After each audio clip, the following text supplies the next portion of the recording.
Hi friends, నేను TVR సత్యాన్ని మాట్లాడుతున్నాను.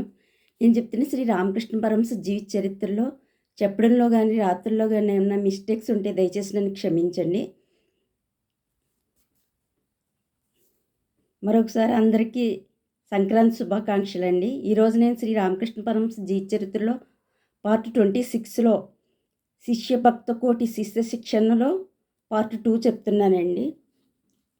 శిష్య భక్త కోటి కథనంలో ఇంతకు మునుపు పేర్కొన్న శ్రీనివాస మధురు వైష్ణవ చరణాది భక్తులు ప్రసన్నమయ్యి హేమాంగినీదేవి ప్రభుత్వ భక్తురాండ్రు నారాయణ శాస్త్రి గౌరీ పండితుడు మొదలైన శిష్యులు శిష్యప్రాయులు అయిన అనేకులు మనకి ఈ సందర్భంలో సంస్మరణీయులు.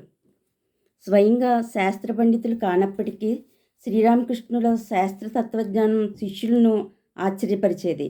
మహాశయ, చదవడం వ్రాయడం మీరు ఎన్నడూ అంతగా నేర్చుకున్నా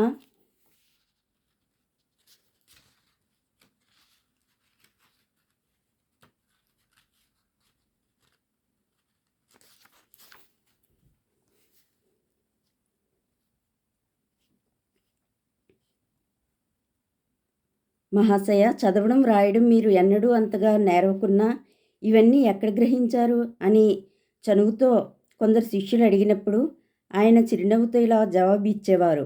అవును, స్వయంగా చదవకపోయినా ఎంతో విని ఉన్నాను కదా. అది యావత్తూ నాకు జ్ఞప్తిలో ఉంది. వేదాంతాలు, దర్శన శాస్త్రాలు, పురాణాలు మహాపండితుల నుండి విని ఉన్నాను. విని వాటిలోని విషయాలు గ్రహించి వాటినన్నింటినీ మాలగా గుచ్చి కంఠాన ధరించి, అమ్మా ఇవిగో నీ శాస్త్ర పురాణాలు, వీటిని స్వీకరించి నాకు శ్రద్ధాభక్తి అనుగ్రహించు అంటూ వాటిని అమ్మ పాదపద్మాలకు అర్పించాను. ఇక శ్రీరామకృష్ణుల శిష్య శిక్షణ విధానం తన దివ్య సాధనానుభవ ప్రకృతి పరిశీలన వలననే మానవ మనస్తత్వవేత్తల్లో మేటి అయి ఒప్పారిన ఆయన శిష్య మనస్తత్వ గుణంగా బోధిస్తూ సాధనలు గరుపుతూ వారికి ఆత్మవికాసం అనుకూర్చారు. సాధకుల శరీర లక్షణాలను పరిశీలించి వారి స్వభావాదులను కనుగొనడంలో శ్రీరామకృష్ణుల కౌశలం అత్యద్భుతం. నుదురు మెడ చూసి పరమహంసలను గుర్తించగలనని, ఒకటి కేసు చూసినంత మాత్రానే అతడి స్వభావాదులు తనకు విదితమవుతావని ఆయనే చెప్పి ఉన్నారు. అద్దాల బీరువాలోని వస్తువులు కనిపించేటట్లు ఆయన మనోనేత్రానికి పరుల మనోభావాలు కనిపించేవట.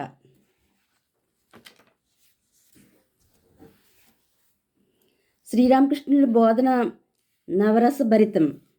భక్తి కానివ్వండి, వేదాంతం కానివ్వండి, లోకవర్తనం కానివ్వండి, దేన్ని గురించి అయినా సరే ఆయన బోధనలు హాస్య చమత్కారాలతో, మనోహర దృష్టాంతాలతో, నీతి కథా రత్నాలతో, వంగీయ జానపద సంభాషణ శైలిలో మృదుమధుర స్వరాన ప్రాణప్రదీప్తాలై అలరారేవి. బాలశిష్యులకు ఇచ్చే తన శిక్షణ గురించి ఆయనే కొందరు భక్తులతో ఒకసారి, ఈ కుర్రాలకు వట్టి శాకాహారపు చప్పడి పద్యం పెట్టను, వారికి ఇష్టమైన ఏ చారో చేపల పులుసో అప్పుడప్పుడు కాస్త పోస్తూ ఉంటాను, లేకుంటే వారు ఎందుకు వస్తారు అని వ్యంగ్యంగా పలికారు. శ్రీరామకృష్ణుల వ్యక్తిత్వం ఎలా సర్వజన మనోరంజకమై ఒప్పారినదో రోలా మహాశయుడు తన శ్రీరామకృష్ణ చరిత్రలో వ్రాసిన ఈ క్రింది పంక్తులు మనోహరంగా వ్యక్తం చేస్తున్నవి. స్వభావవర్తనలో బాలుడు, విషయ విమర్శనలో ఋషి కాగలిగిన మహానీయుడు ఆయన. నవ్వుతూ, ప్రేమిస్తూ, పరిశీలిస్తూ, మానవ స్వభావానికి లోపం ఎంతమాత్రమూ లేని ఆయన ఈ పరిపూర్ణ స్వచ్ఛందతే ఆయనలోని మనోరంజకత్వానికి ముఖ్య కీలకం. నిజంగా అలాంటి ఋషి మన క్రైస్తవ ప్రపంచపు ఋషుల కంటే కేవలం భిన్నుడు. ఇతరుల దుఃఖాన్ని వెదకి కనుగొని స్వయంగా దాన్ని ఆయన భరించినారంటే అది ఆయనలో అంతర్ధానమైపోయింది. తన సర్వతోముఖ వ్యక్తిత్వాన్ని, సర్వతోముఖ దివ్యానుభూతిని గురించి గంభీరార్థబంధురంగా నరేంద్రాది శిష్యులతో శ్రీరామకృష్ణులు ఒక సందర్భంలో ఇలా చెప్పారు. ఇక్కడ అంటే ఈ అంగడిలో మీకు సర్వం సాధారణమైన కందులు, చింతపండు కూడా దొరుకుతుంది. మరొకప్పుడు ఆయన, అయ్యో చచ్చు మినపప్పు బెరగాళ్లే గాని మంచి బేరగాళ్ళు దొరకడం లేదే అని అన్నారు. శిష్యులకు శ్రీరామకృష్ణులు ఆప్తబంధువులు, ప్రాణమిత్రులు. బాలశిష్యులతో ఒక్కొక్కప్పుడు ఆయన వినోదంగా కుస్తీ పట్టేవారు. ఆటలతో, పాటలతో, హాస్యోక్తులతో ఆయన మహోన్నత ఆధ్యాత్మిక తత్వాలను బోధించేవారు. ఇంతలో కడుపుబ్బ శిష్యులను నవ్వించేవారు. అంతలో చేష్టలు దక్క నిశ్చేష్టలను చేసేవారు. మరొకప్పుడు ఏ దివ్యానుభూతినో కలిగించి ఆనంద బాష్పాలు స్రవింపచేసేవారు. శిష్యుల మనసుపై శ్రీరామకృష్ణుల ప్రభావం గురించి వివేకానంద స్వామి పలికిన ఈ క్రింది మాటలు గమనార్హం. భౌతిక శక్తులను వశం చేసుకుని ఏ అద్భుత క్రియను ప్రదర్శించడం అంత దుర్లభమైన పని కాదు. కానీ మట్టి ముద్రలా ఎలా అవలీలగా మానవ మానసాలను ఈ పిచ్చి బాపుడు అంటే శ్రీరామకృష్ణులు గైకుని ఏ పరిణామాన్నైనా పొందిస్తూ స్పర్శమాత్రాన్ని నూతన భావాలతో నింపేవాడో దానికంటే మహత్తరమైన అద్భుతం నాకు కానరాకున్నది. నన్ను గురించి నువ్వు ఏమని భావిస్తావు అని శ్రీరామకృష్ణులు తనకు పితృపాత్రులైన వారిని అడిగేవారు. అందుకు అమిత గౌరవపూర్వకంగా తమ అభిప్రాయాన్ని పలు విధాలుగా తెలిపేవారు. కొందరు తమ ఇష్టదైవాన్ని పేర్కొని ఆ మూర్తే మీరు అనో తదవతార మనో జవాబు చెప్పేవారు. సాధకుని పారమార్థిక దృక్పథాన్ని కనుగొనడానికి శ్రీరామకృష్ణులకు ఇదొక సాధారణ మార్గం.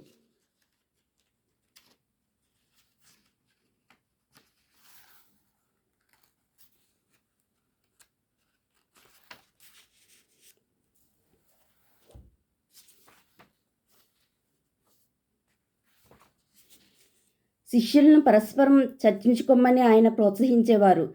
ఇతర శిష్యులను నరేంద్రునితో సంసర్గం ప్రేరేపించేవారు. తన బోధనలో శిష్యులు పాటించే విషయంలో శ్రీరామకృష్ణులు అమిత శ్రద్ధ వహించేవారు. అజాగరూకులై ఉన్నప్పుడు వారి ప్రవర్తనను జాగ్రత్తగా పరిశీలించేవారు. దైనందిన జీవిత చర్యంలో సక్రమంగా లేని ఎలాంటి స్వల్ప విషయాన్నైనా గూర్చైనా సరే సదుపదేశాలు చేసేవారు. నావిరతో దుశ్చరితా నా శాంతో నా సమాహిత నా శాంత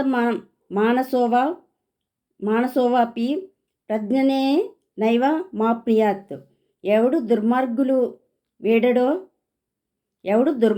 వేడడో, ఎవడు ఇంద్రియాలను నిగ్రహింపడో, ఎవడు ఏకాగ్ర చిత్తుడు కాకుంటాడో, చిత్తశాంతిని పొందకుంటాడో అట్టివాడు విశేష జ్ఞానంచే సైతం ఆత్మను పొందలేడు అనే కఠోపనిషద్బోధేద శ్రీరామకృష్ణుల శిష్య శిక్షణలోని మూలసూత్రమని చెప్పవచ్చు.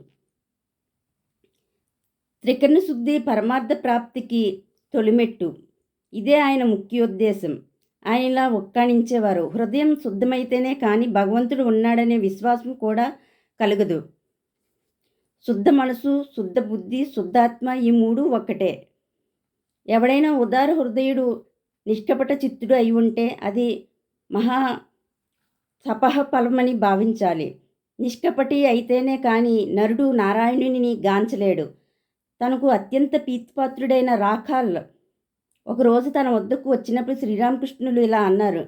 నీ కేసి చూడలేకపోతున్నాను. నీ ముఖాన ఒక రకమైన మాలిన్యం ఆవరించి ఉన్నట్లు కనిపిస్తున్నది. ఏమైనా తప్పు చేశావా? చెప్పు. రకాల్ స్తబ్దుడయ్యాడు. అతడికి ఏమీ స్ఫురించలేదు. అప్పుడు శ్రీరామకృష్ణులు ఎవరితోనైనా అసత్యం చెప్పావా అని అతడు సమాధానం విని, ఇక ఎన్నడూ అసత్యం చెప్పకు, నిజం పలకడమే ముఖ్య సాధన అని మందలించారు.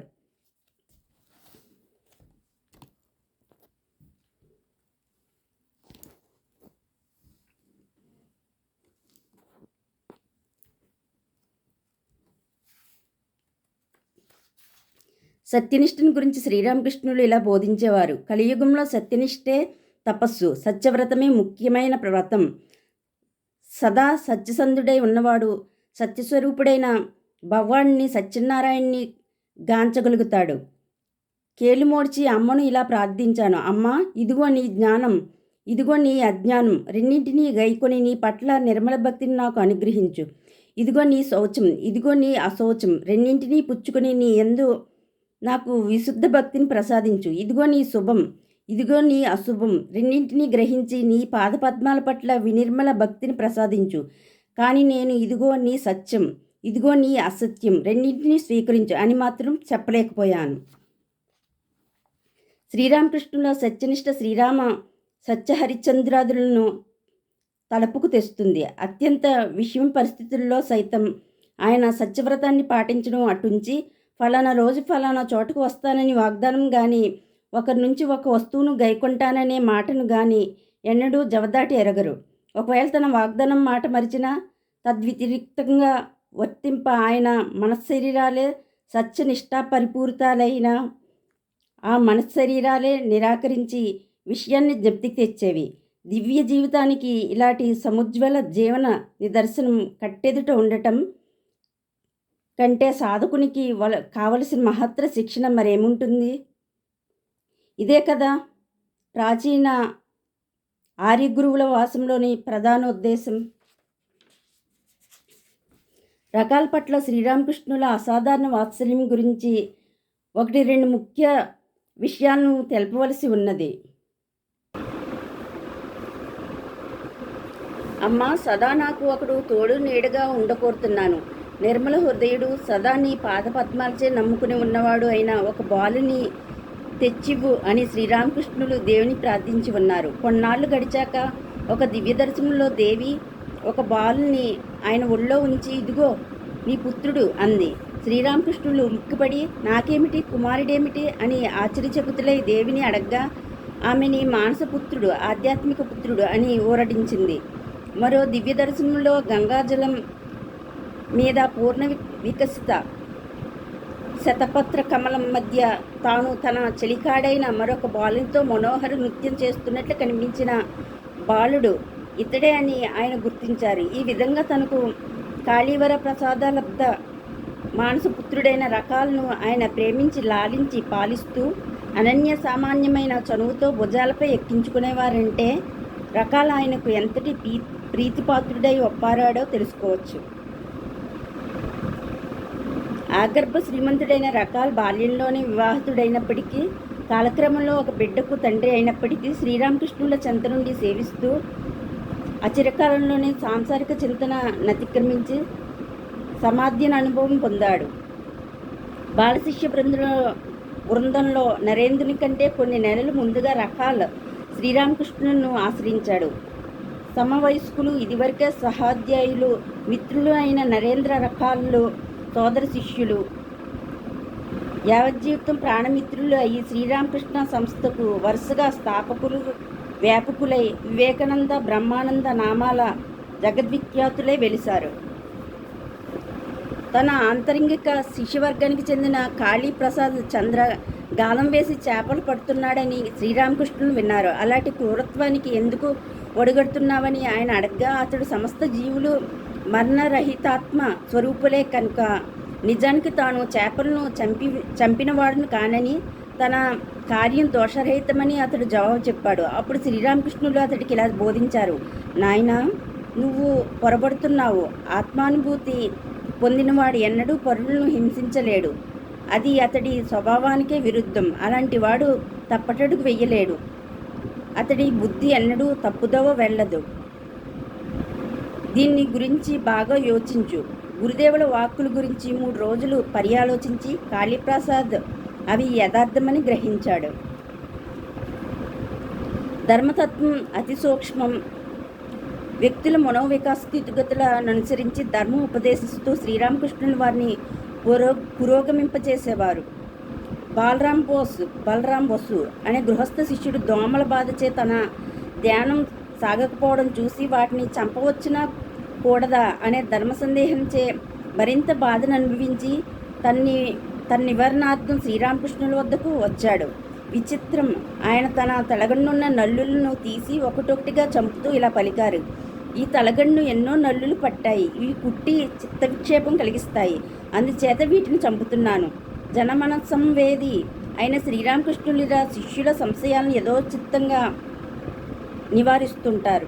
శ్రీరామకృష్ణులకే దేవీ నియుక్తులైన రసదారులలో అంటే సరఫరాదారులను తాను అక్కడినని భావించి బలరాం బోసు అఖండ శ్రద్ధాభక్తులతో ఆయనను సేవింప ధన్యాత్ముడు.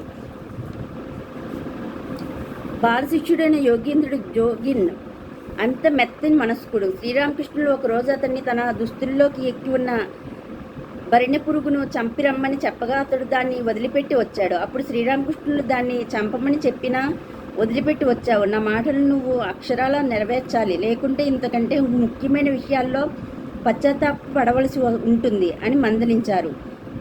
మరో రోజు యోగీంద్రుడు పడవ మీద వస్తున్నప్పుడు పడవలో ఒకడు శ్రీరామకృష్ణులను దూషింపసాగాడు. అజ్ఞానంతో అతడు అలా మాట్లాడుతున్నాడని ఎంచి యోగీంద్రుడు చల్లగా ఊరుకుండిపోయాడు. తర్వాత శ్రీరామకృష్ణులు ఈ సంగతి విని శిష్యుడికి ఇలా ఉద్బోధించారు. గురునిందా లాపాలను విని కిక్కురుకుమనకుండా ఊరుకుండిపోయావు. ఈ సందర్భాల్లో శాస్త్రాలు ఏం వక్కాణిస్తున్నావో తెలుసా? గురునిందకు శిరచ్ఛేదనమైనా చేయాలి, లేదా వెంటనే ఆ స్థలం విడిచిపెట్టి వెళ్ళిపోవాలి. కానీ నువ్వు గురునిందను చల్లగా సహించావు. మరో బాలశిష్యుడి నిరంజన ఒకరోజు పడవ మీద దక్షిణేశ్వరం వస్తున్నాడు. పైన తెలిపిన విధంగానే తోటి ప్రయాణికులు కొందరు శ్రీరామకృష్ణుని నిందిస్తూ మాట్లాడసాగారు. ఉద్రేకపూరిత స్వభావి అజానుబాహువు మహాబలిష్టకాయుడు అయిన నిరంజన్ అందుకు ఖచ్చితంగా తన అసమ్మతి తెలిపినా వారు వినకపోవడంతో నట్టేట మిమ్మల్ందరినీ ముంచివేస్తాను అని గర్జిస్తూ రౌద్రమూర్తి అని లేచి నిలబడి భీకరంగా పడవను అటూ ఇటుకు ఊపివేయసాగాడు. భయభ్రాంతులై వాళ్ళు క్షమాపణ కోరుకున్నారు. ఈ సంగతి విని శ్రీరామకృష్ణులు నిరంజన్ను తీవ్రంగా మందలించి ఇలా ప్రబోధించారు. కోపం మహా పాపిష్టిది. సజ్జనుడు కోపం నీళ్ల మీద గీచిన గీతలాంటిది. క్షణికం, అవివేకం, ఏమేమో వాగుతూ ఉంటారు. ఆ వాగును నువ్వు ఎన్నడూ పట్టించుకోరాదు. అహింసను గూర్చి, అప్రతీకారాన్ని గూర్చి వివిధ వ్యక్తుల ఆంతరంగిక స్థితులను పురస్కరించుకునే శ్రీరామకృష్ణులు విభిన్న ఉపదేశాలు చేసి ఉండటం గమనార్హం. ఒకే సంఘటన విషయంలో యోగీంద్రుడికి ఒక విధంగాను, నిరంజన్కు దానికి కేవలం వ్యతిరేకంగాను ఆయన ఉపదేశించారంటే వ్యక్తిగత మనోభావ పరిపాలకంలో భేదమే కారణమని గ్రహించాలి. భక్తుడే అయినప్పటికీ దుందుడుకు నిరంజనకు అలవాటు చేయవలసినవి సహనం, శాంతం. మితిమీరిన మెత్తని స్వభావమైన యోగీంద్రుడికి నేర్పవలసింది కించిత్తు కురుకుదనం. ఎవరు దౌర్బల్యాన్ని ఏ చికిత్సచే నివారణ చేయాలో ఆ భవరోగ వైద్యుడు ఎరుగును. శ్రీరామకృష్ణుడు సకల ప్రేమను అద్భుత రీతిలో చాటి చెప్పే కొన్ని సంఘటనలు ఈ సందర్భాన గమనింపదగి ఉన్నాయి. కాళికాలయ ఉద్యానవనంలో లేలేత పచ్చిక మీద ఒకప్పుడు ఒక వ్యక్తి నడుస్తుంటే శ్రీరామకృష్ణులు ఆ పచ్చికతో ఐక్యభావం పొంది దుర్భరమైన బాధపడ్డారు. తన అనుభూతిని గురించి తదనంతరం ఆయన ఇలా చెప్పారు. ఆ పచ్చిక మీద అతడు నడుస్తూ ఉంటే ఎవరో నా గుండెపై ఎక్కి తొక్కుతున్నట్లు బాధ కలిగింపసాగింది. ఆ రకమైన భావ సమాధి మహాబాధకరం. అది నాకు 2 జాముల సేపు ఉండిపోయింది. ఈ బాధను భరించలేకపోయాను. మరొక ఐక్యానుభూతి గురించి శ్రీరామకృష్ణులు ఇలా చెప్పి ఉన్నారు. పూజ కోసం ఒకరోజు మారేడు దళాలు కోయబోగా ఒక దళంతో కొంత పట్ట కూడా ఊడి వచ్చింది. చెట్టు చైతన్యమయం ఉన్నట్లు కనుగొన్నాను. చెట్టుకు బాధ కలిగించినందుకు దుఃఖించాను. మరొక రోజు ఆయన భావపరవశులై గంగానదిని అవలోకిస్తూ ఉన్నప్పుడు పడవ నడిపే వాడొకడు మరొకడితో పోట్లాటకు దిగి వాడి వీపు మీద పడేలున చర్చాడు. అది చూసి శ్రీరామకృష్ణులు వెంటనే భరించరాని బాధతో అరిచారు. ఆయన అరుపు విని హృదయ పరుగును వచ్చి చూస్తే అత్యాశ్చర్యం.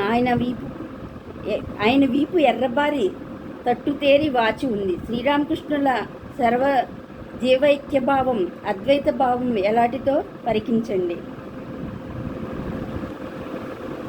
ఆధ్యాత్మిక అనుభవ శిఖరాలను అధిరోహించి తరచూ సమాధి నిమగ్నులయ్యే శ్రీరామకృష్ణులను శిష్యులకు వ్యవహార విషయాల్లో సైతం చక్కని ఉపదేశాలు ఇచ్చేవారనడానికి నిదర్శనం. బాలశిష్యుడైన యోగీంద్రుడు ఒకరోజు వర్ధకుడి పారమార్థికతను నమ్మి ఒక ఓటి బూరెల మూగుడు కొని తెచ్చాడు. అప్పుడు శ్రీరామకృష్ణుడు శిష్యుని ఇలా మందలించారు. భక్తుడు వెర్రి వెంగళప్ప కారాదు. పరమార్థ సాధనకై ఆ వర్తకుడు దుకాణం తెరిచాడు అనుకున్నావా? అతగాడి పారమార్థికతను నమ్మి మూకుడును కనీసం పరీక్షించకుండా తీసుకురావడమా? వస్తువులు కొనదలిచితే ముందుగా 4 దుకాణాల్లో ధరలు విచారించి పరిశీలించి మరీ కొనాలి సుమా. మామూలుగా వచ్చే కొసరులు కూడా పుచ్చుకోవాలి. తనకు ఏమాత్రం వివాహేచ్ఛ లేకున్నా కన్నీరు మున్నీరై తనను బతిమాలసాగిన తల్లి తృప్తికై యోగేంద్రుడు వివాహం చేసుకున్నాడు. ఆ తర్వాత శ్రీరామకృష్ణుల సమక్షానికి పోవడానికి ఎంతో సిగ్గుపడి వెనుదీశాడు. కానీ శిష్యవాత్సల్య ప్రపూర్ణులైన శ్రీరామకృష్ణులు ఊరుకుంటారా? యోగేంద్రుని ఎలాగో రప్పించి వాత్సల్యం పొంగిపొర్లగా అలౌకిక శక్తి సంజనిత తేజం మోమున తాండవింపగా శిష్యుని చేయి పుచ్చుకొని ఇలా అభయప్రదానం చేశారు. వివాహం చేసుకున్నావు, అయితే ఏమిటి, భయం ఏమిటి? తనను ఉద్దేశించి, దీని అనుగ్రహం ఉన్న పక్షంలో 1,00,000 వివాహాలైనా నిన్నేమి చేయలేవు. సంసారం చేస్తూ ఈశ్వర ప్రాప్తిని పొందగోరితే నీ భార్యను ఒకసారి ఇక్కడకు తోడుకడి రా. ఆమెను నిన్ను అందుకు అర్హులను చేస్తాను. సంసారం త్యజించి ఈశ్వర లబ్ధి పొందగోరితే అది నీకు సాధ్యమయ్యేటట్లు చేస్తాను. దివ్య భావోత్తేజితులై గురుదేవుల మహోజ్వల మూర్తి అయి భాషిస్తున్నారు. నిరాశాంధకారం నుండి ధైర్య తేజోలోకానికి కొనిపోబడినట్లు యోగేంద్రుడికి తోచింది. ఆహా, గురుదేవులకు తన పట్ల ఎంతటి అపరిమిత వాత్సల్యమో! యోగేంద్రుడికి దివ్య జీవన మార్గం లభించింది. తనను విశ్వసించడానికి మునుపు పరీక్షించండని శ్రీరామకృష్ణులు శిష్యులను ప్రోత్సహించేవారు కదా. యోగేంద్రుడు ఒకరోజు ఈ పరీక్ష చేయడం తటస్థించింది. అతడు గురువర్యుని గదిలో పడుకుని ఉన్నాడు. అర్ధరాత్రి మెలకు వచ్చి చూడగా శ్రీరామకృష్ణులు గదిలో లేరు. ఈయన రహస్యంగా తన భార్య వద్దకు పోయి ఉంటారా అనే అనుమానం కలిగింది అతడికి. వెంటనే ఆమె బస అయిన నహబత్ వద్దకు వెళ్ళి కాచుకుని ఉన్నాడు. ఇంతలో శ్రీరామకృష్ణులు పంచవటి వైపు నుండి వచ్చి ప్రియ శిష్యుని చూసి, ఏం నాయన ఇక్కడ నిలబడి ఉన్నావు అని అడిగారు. యోగేంద్రుడు తెల్లపోయి సుగ్గితో తలదించుకున్నాడు. సంగతి గ్రహించి శ్రీరామకృష్ణులు శిష్యుని మెచ్చుకున్నారు. మహాశయ, కామ విముక్తిని పొందడం ఎలా అని యోగేంద్రుడు గురు సాన్నిధ్య ప్రారంభ దశలో ఒకరోజు శ్రీరామకృష్ణులను అడిగాడు. అందుకు ఆయన, హరినామస్మరణ చేస్తూ ఉండు, కామం అంతరించిపోతుంది, మరేం అవసరం లేదు అని ఉపదేశించారు. శ్రీరామకృష్ణులకు యోగేంద్రుడు ఆత్మసమర్పణ చేసుకుని ఆయన శిక్షణలో కామ విజేతయ్య సార్థక నామధేయంతో ఒప్పారాడు. కామాన్ని సర్వవిధాలా జయించిన వారు మాలో ఎవరైనా ఉంటే అతడు జోగిన్ అని స్వయంగా వివేకానంద స్వామి ప్రశంసించారంటే యోగేంద్రుడి పవిత్రత ఎలాంటిదో తెలియవస్తుంది. కామదమనం గురించి శ్రీరామకృష్ణుల శిష్యులకు చేసిన ఉపదేశాలు గమనార్హాలు.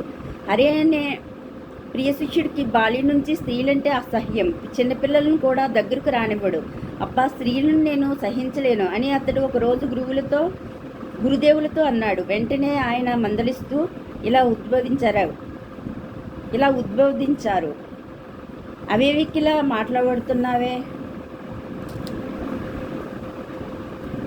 అవివేకిలా మాట్లాడుతున్నావు. స్త్రీలను నిరసించడమా? ఎందుకు? వారు దేవీమూర్తులు. నీ తల్లికిలా వారికి నమస్కరిస్తూ ఉండు. వారి పట్ల గౌరవం వహించు. స్త్రీ మోహదినుడవు కాకుండా తప్పించుకోవడానికి మార్గం ఇదే. వారిని ద్వేషించే కొద్దీ మోహజాలంలో పడిపోతుంటావు. ఈ మనస్తత్వ శాస్త్ర ప్రబోధంతో హరి దృక్పథం పూర్తిగా మారిపోయింది. కాలాంతరంలో అతడు మహాయోగి అయినాడు. హరి ప్రసన్న అనే ప్రియబాల శిష్యుడికి శ్రీరామకృష్ణులు ఇలా ఉపదేశించారు. మేలిమి బంగారం వంటి శీలం గలదై భగవత్ప్రేమచే నేల మీద పొరలాడేది ఏదైనా స్త్రీని కన్నెత్తి చూడడం హానికరం. సాధకులకు శ్రీరామకృష్ణులు ఇలా ఉపదేశించేవారు. తోటమాలి చిన్న మొక్కను పెంచే విషయంలో ఏం చేస్తాడు? దాని చుట్టూ కంచె కట్టి పశువులు మేయకుండా సంరక్షింపడా? ఆ మొక్క ఎదిగి పెద్ద చెట్టయి పశువుల వల్ల ఇకపై దానికి అపాయం లేదన్నప్పుడు కంచి తీసివేసి యథేచ్ఛగా పెరగనిస్తాడు. నీ ఆధ్యాత్మిక జీవిత విషయంలో కూడా అట్లే ఆచరించు. ప్రారంభంలో స్త్రీలకు దూరంగా మసులుకో. తగినంత మనోవికాసం పొందాక వారి సహచర్యం ఆపేక్షించవచ్చు. సాధన కాలంలో పురుషుడు స్త్రీని దావానల మనో నల్లత్రాచు అనో భావించాలి. సిద్ధావస్థలో స్త్రీ నీకు జగజ్జనని స్వరూపిణిగా కానవస్తుంది. స్త్రీలకు శ్రీరామకృష్ణులు ఇదే విధంగా ఉపదేశించేవారు. గృహస్థులకు ఆయన ఇలా బోధించేవారు. ఒకరిద్దరు బిడ్డలు కలిగాక భార్యాభర్తలు సోదరులా జీవిస్తూ భగవంతుని గురించే మాట్లాడుకుంటూ ఉండాలి. అప్పుడు ఇద్దరు భాగవతాసక్తులు అవుతారు. అప్పుడు భార్య భర్తకు ఆధ్యాత్మిక మార్గంలో తోడ్పడుతుంది. కామాన్ని త్యజింపక దివ్యానందం అనుభవించడం అసాధ్యం. కామవిముక్తికై మనఃపూర్వకంగా భగవంతుని ప్రార్థించాలి. భగవత్ సాక్షాత్కారం సంభోగ సుఖం కంటే 1,000 రెట్లు విశేష ఆనందం వనగూరుస్తుంది. ఇంతకంటే ధర్మసమ్మతం యోగ్యతరమైన కుటుంబ నియంత్రణ విధానం మరేది? బ్రహ్మచర్య మహత్వాన్ని గూర్చి శ్రీరామకృష్ణులు ముఖ్యంగా తమ బాల శిష్యులకు ఇలా ప్రబోధించేవారు. భగవత్ సాక్షాత్కారం పొందడానికి అఖండ బ్రహ్మచర్యం పాటించాలి. తన్మూలంగా మాత్రమే కానీ ఆధ్యాత్మిక రహస్యాలను ఎవరూ గ్రహించలేరు. అస్ఖలిత బ్రహ్మచర్యం మూలంగా తన శక్తి సామర్థ్యాలను పవిత్రతను పరీక్షించుకునే వ్యక్తి నిర్మల హృదయాన పరమేశ్వరుని దివ్యమంగళ స్వరూపం అద్దంలో ముఖంలా ప్రతిబింబిస్తుంది. 12 ఏళ్ళు ధైర్యరేతస్కుడై బ్రహ్మచర్యం పాటించే వ్యక్తి అసాధారణ శక్తిని పొందుతాడు. అతడిలో అంతర్గతమైన మేధానాడి అనే ఒక కొత్త నాడి రూపొందుతుంది. తన్మూలాన అతడు సమస్తం జ్ఞప్తికి తెచ్చుకోగలుగుతాడు, సమస్తం గ్రహించగలుగుతాడు. సంసార బంధానికి అంతకు వివాహమే మూల కారణమని తెలుపుతూ సాధారణంగా బాలశిష్యులకు వివాహం చేసుకోవద్దని ఆయన ఉపదేశించేవారు. బైబిల్ నుండి ఇందుకు అనుగుణమైన ఉపదేశాలను శశిభూషణ్ చక్రవర్తి, శరత్చంద్ర చక్రవర్తి అనే 2 ప్రియ బాలశిష్యులచే చదివించారు. కాలాంతరంలో వీరే రామకృష్ణానంద, శారదానంద స్వాములైనారు. త్యాగ వైరాగ్యాలను గురించి బోధిస్తూ సన్యాసి జీవన నియమాలు అతి కఠినాలని శ్రీరామకృష్ణులు ఇలా ఒక్కాణించేవారు. ఎవడు మర్నాడు తాను ఏం తింటాడో ఏం ధరిస్తాడో అనే చింతన కించెత్తు లేక సాంసారిక విషయాలను పూర్తిగా విడిచిపెడతాడో అలాంటి వాడే నిజానికి సన్యాసం స్వీకరింప అర్హుడు. సన్యాసి కామకాంక్షలను పరిత్యజించాలి. వాటిని మళ్ళీ ఆశించడం కక్కిన కూటిని ఆశించడమే అవుతుంది. సన్యాసి స్త్రీ చిత్రపటం కేసి అయినా చూడకూడదు, అది అతడికి హానికరం. సన్యాస జీవనం ఏకాదశి నిర్జలోపవాసం లాంటిది. తానెంత విరక్తుడై ఇంద్రియ నిగ్రహం కలిగి ఉన్నా లోకానికి మార్గదర్శకుడై ఉండే సన్యాసి కామనీకాంక్షలను పూర్తిగా విసర్జించాలి. సన్యాసి జగద్గురువు. రామచంద్ర దత్త అనే ప్రియ గృహస్థ శిష్యుడు సన్యాస దీక్షను కోరగా శ్రీరామకృష్ణులు అతడికి ఇలా బోధించారు. గృహస్థ జీవనం కోట వంటిది. శత్రువుతో బయట నుండి కంటే కోటలో నుండి పోరాడటం సులభం. మనస్సులో మూడు పాళ్ళు సదా భగవంతునిపై నిలపగలిగినప్పుడే సంసారం త్యజించే స్థితిని పొందగలవు. అంతకుముందు మాత్రం కాదు. శ్రీరామకృష్ణులు గృహస్థ శిష్యుల్లో అగ్రగణ్యుడు. నాగమహాశయ నామాన జగద్విఖ్యాతుడు అయిన దుర్గాచరణ్ నాగ్ తాను సన్యాసం స్వీకరింప శ్రీరామకృష్ణులను అనుజ్ఞ వేడుకోగా ఆయన ఇలా జవాబిచ్చారు. జనక మహారాజుల సంసారంలో ఉండిపో. గృహస్థుడు ఎలా జీవించాలో నీ జీవితంలో లోకానికి తార్పణం కాగలదు. మరో సందర్భంలో అతడితో ఇలా అన్నారు. సాధువులను వెతకడానికి నువ్వు గడప దాటక్కర్లేదు, ఇంట్లోనే ఉండు. నిజమైన సాధువులు నిన్ను గౌరవింపు నీ వద్దకే వస్తారు. కామకాంక్షలపై నాగమహాశయుడు సాధించిన విజయం అత్యద్భుతం. వినయ అహింసలకు ఔదార్యానికి అతడు పెన్నిది. వంగదేశంలో సుప్రసిద్ధ నాటకకర్త, ప్రయోక్త, స్వయంగా మహానటుడు అయిన గిరీష్ చంద్ర ఘోష్ శ్రీరామకృష్ణుల గృహస్థ శిష్యుల్లో ప్రధాన గణ్యుడు. నవనాగరికత ప్రభావానికి అంతవరకు తనలో మిణుకుమంటున్న పారమార్థక కాంక్షను ఒక మూలకు నెట్టి లేనిపోని ఆధ్యాత్మిక సాధన సంపత్తికై ప్రాకులాడడం కంటే అనాయాసంగా లభించే ఇంద్రియ సుఖాలను యథేచ్ఛగా అనుభవించడమే మేలని ఎంచి నానా విధాల వ్యసనలోనుడై ఇతడు శ్రీరామకృష్ణ సాన్నిధ్యంలో పొందసాగిన పరిణామం లోకానికి ఒక గొప్ప నీతిపాఠం. 4-5 సమావేశాల అనంతరం కానీ, ఎంతో పరిశీలించిన పిదప కానీ గిరీష్కు శ్రీరామకృష్ణుల పట్ల విశ్వాసం కలగలేదు. ఆ తర్వాత అతడికి శ్రీరామకృష్ణులే తన గురువును అనే మనోనిశ్చయం కలిగింది. తన గురువు అనే మనోనిశ్చయం కలిగింది. నాటకరంగంతో తన సంబంధం సాగింపవచ్చా అని గిరీష్ ప్రశ్నించగా అది హానికరం కాదని శ్రీరామకృష్ణులు జవాబిచ్చారు. ఈ విషయం గురించి మరో సందర్భంలో ఆయన అది అనేకులకు ఉపకరిస్తున్నదని తెలిపారు. సురాపానమత్తుడై గిరీష్ ఒక్కొక్కప్పుడు తనను దూషించిన శ్రీరామకృష్ణులు అఖండ వాత్సల్యంతో సహించారు. వేళ్ళూనిన దురభ్యాసాలను తొలగించే కీలకం ఆ సద్గురువరేణ్యుడెరగ్గును. గిరీష్ ఒకరోజు రాత్రి మితిమీరి తాగి తెల్లవారిన పిదప పశ్చాత్తాప్తుడై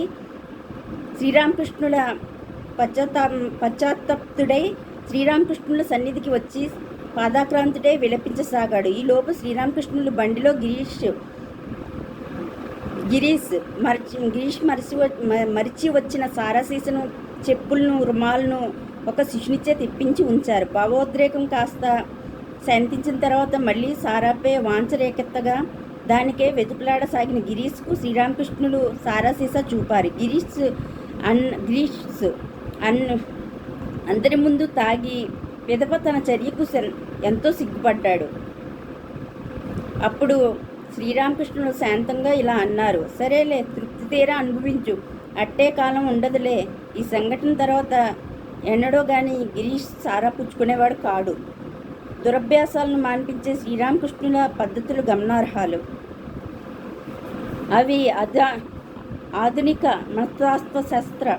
మనస్తత్వశాస్త్ర అంటే మోడర్న్ సైకాలజీ సమ్మతాలను గ్రహించాలి. ఇది చెయ్యకు, అది చెయ్యకు అనే కేవల నిషేధాత్మకమైన ఆజ్ఞల వల్ల అంతగా ప్రయోజనం లేదని, సమన్వయాత్మకము,